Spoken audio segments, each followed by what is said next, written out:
I pledge to you the way... To the Democrats, Nixon's call for law and order played to the worst in Americans. But you can't vote your anger. You have to vote your hopes. You can't vote your hates. You have to vote your hopes. The preamble to the Constitution doesn't just say double the rate of convictions. It doesn't just say law and order. It says to ensure justice, and if Mr. Nixon hasn't read it, then I'll send him a copy. But Nixon had a feel for the issues that moved the middle American voter. They were the same issues that moved him. Nixon's call to the forgotten Americans appealed to a broad band of voters, mostly white, middle class, hawkish, patriotic. It was a group that felt ignored and excluded in the upheavals of the 60s. And the strategy seemed to be working.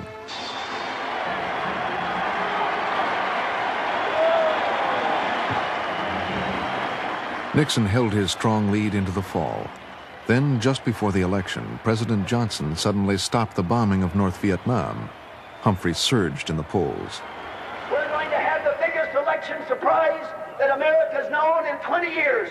We're going to... Thank you very much.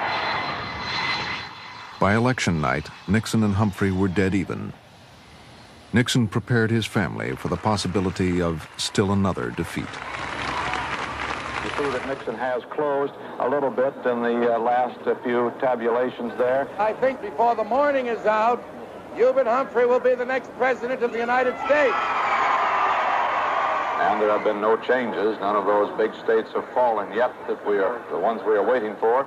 And Nixon has 175. All night long, the lead shifted back and forth. The results weren't announced until 8 the next morning. With the 26 electoral votes in Illinois, Richard Nixon goes over the top with 287 electoral votes. He needed 270 to win, and that seems to be the 1968 election. And he is beaming, Pat Nixon is beaming. One can't help but think back to 1960 when a tearful Pat Nixon was choking back the emotions. It was a totally different scene, of course, then. Here is possibly one of the most fantastic political comebacks